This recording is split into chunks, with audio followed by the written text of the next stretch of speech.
आज हम लेकर आए हैं एनसीईआरटी गणित क्लास 10 की एक्सरसाइज 1.2 का क्वेश्चन नंबर 5वां।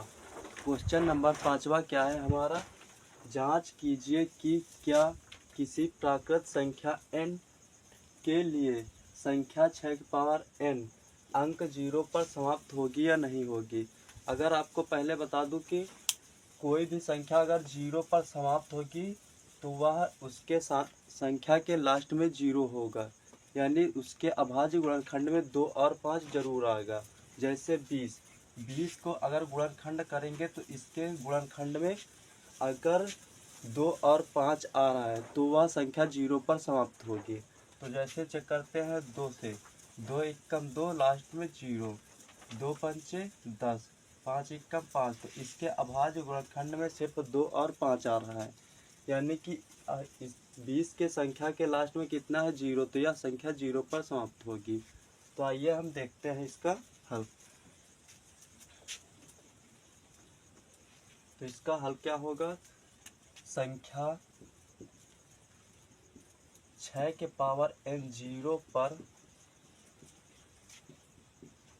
समाप्त होगी,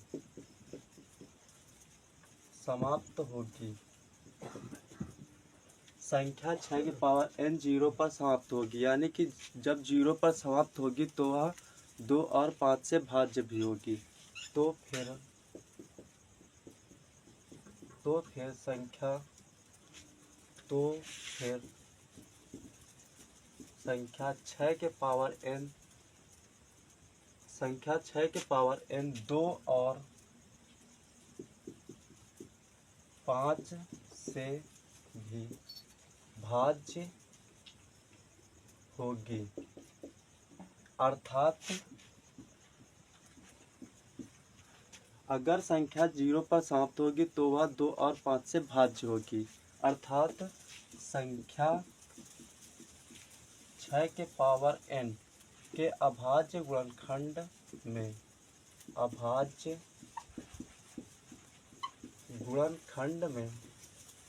2 और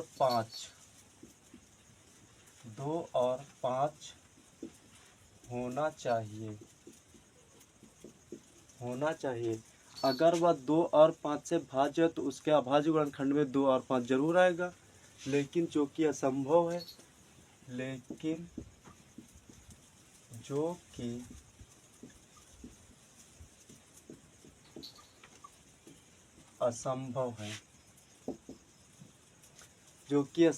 संख्या 6 के पावर n के अभाज्य गुणनखंड में संख्या 6 के पावर n अगर 6 का गुणनखंड निकालोगे तो क्या आएगा, 2 और 3 के पावर n, यानी कि 6 का गुणनखंड निकालोगे तो 2 गुणे 3 के पावर n के अभाज्य गुणनखंड में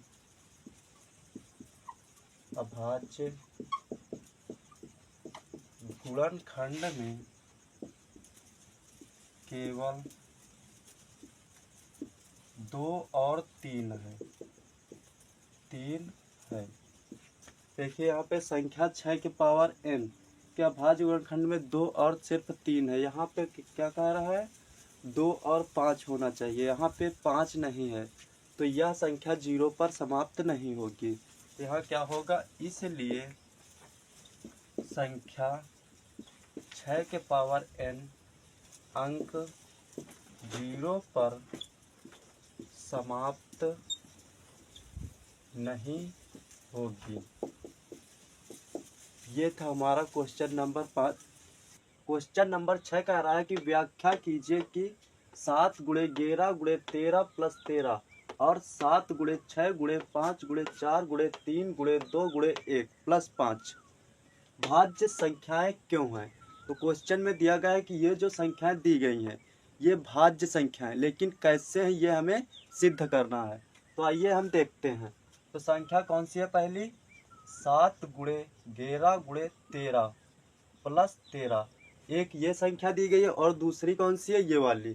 तो इस वाली में देखते हैं।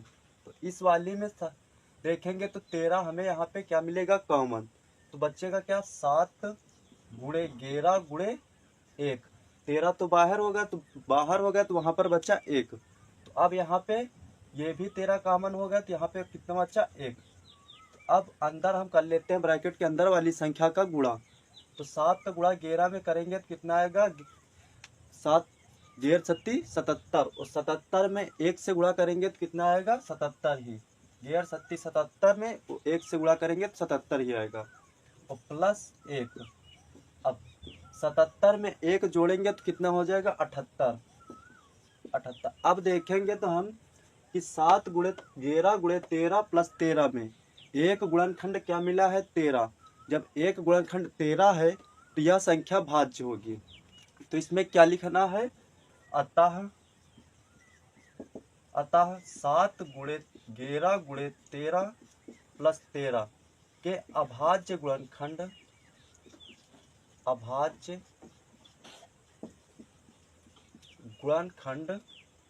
1 से अधिक है, 1 से अधिक है। अब यहाँ पे देखेंगे तो यहाँ पे 13 गुणनखंड निकला, यानी कि 1 से अधिक है। तो यहाँ पे अतः इसलिए यह संख्या क्या होगी, भाज्य होगी। इसलिए यह संख्या भाज्य होगी।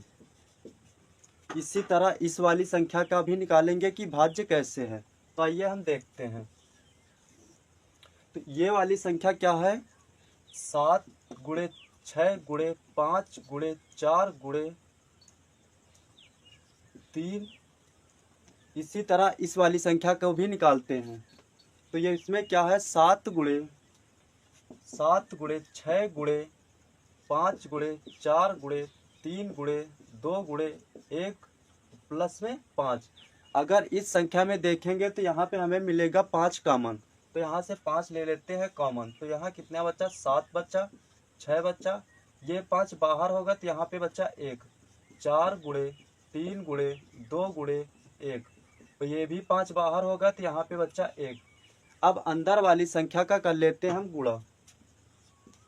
तो यहाँ पे क्या होगा, 7 का गुणा 6 में करेंगे तो कितना होगा, 7 42, 42, ये हो गया 42।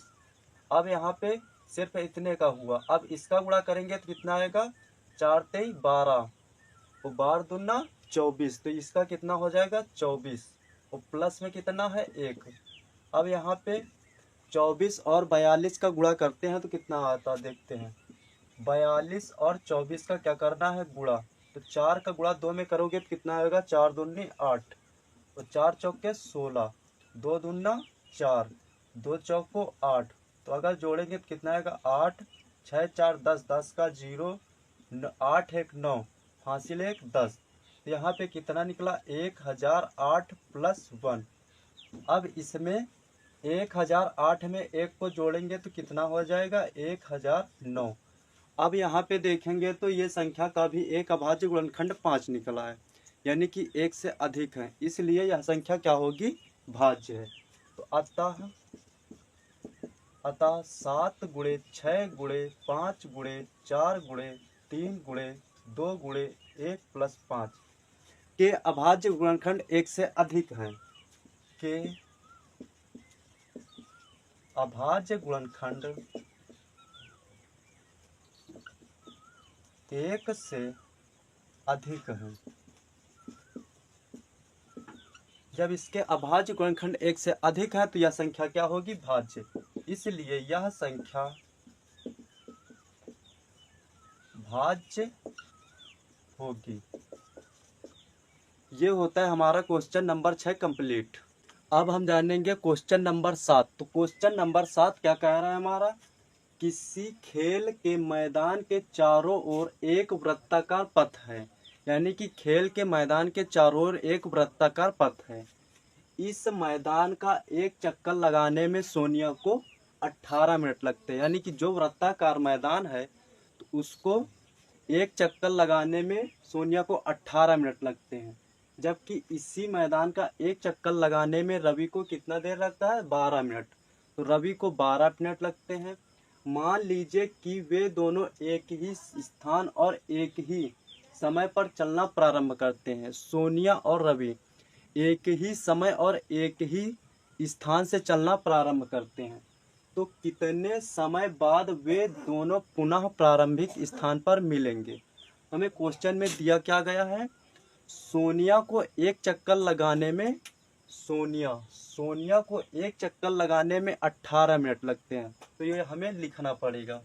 क्या लिखा जाएगा, सोनिया को एक चक्कर लगाने में 18 मिनट लगते हैं। 18 मिनट लगते हैं। और रवि को कितना लगता है, और रवि को एक चक्कर लगाने में 12 मिनट लगते हैं। तो रवि को एक चक्कर लगाने में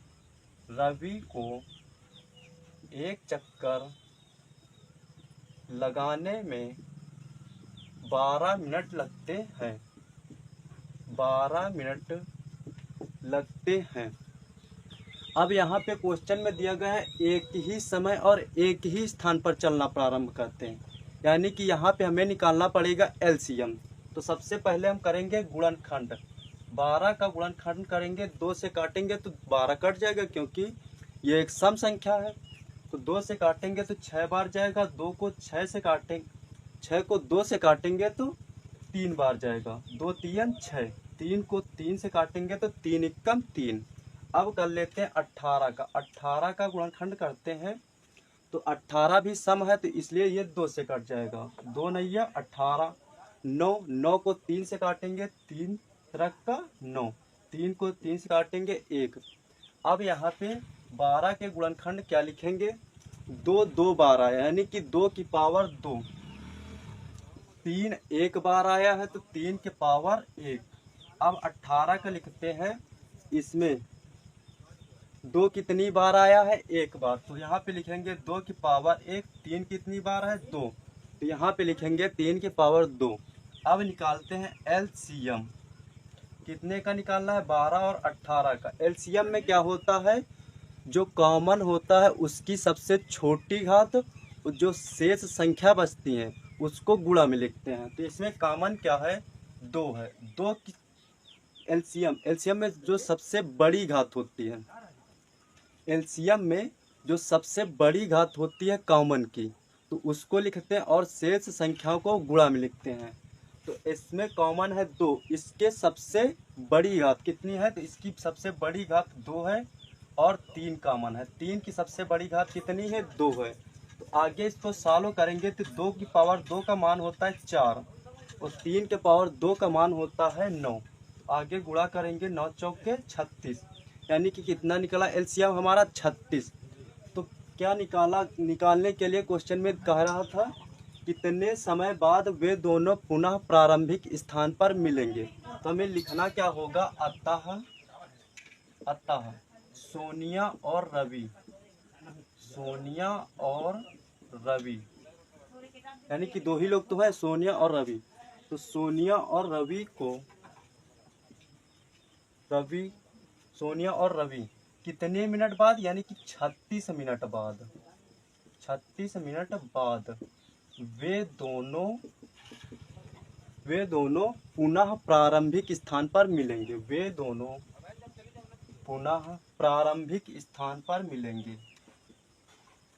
प्रारंभिक स्थान पर